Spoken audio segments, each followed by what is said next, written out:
What's up, guys? Good morning. Working on the cat again. Going to get ready to put the valve covers on. Unfortunately, they don't make the O-ring that tightly goes in here.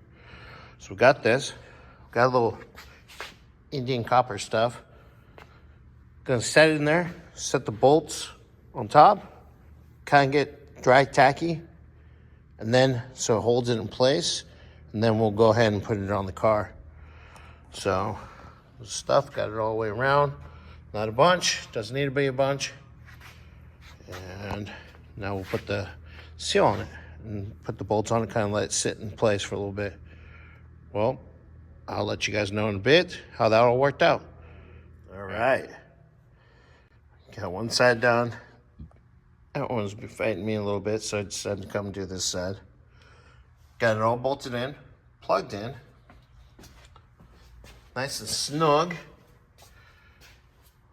Wires where it goes. Harness. All back ends place. So, even got that little bracket on. We got one coming on this side. Once I get this valve cover in, and well, just plugging away a little bit. Watch a couple of videos, see where things go. So make sure everything's nice and tidy and good on my part. But yeah, we're gonna keep on trucking over here and go from there. All right, guys. Like.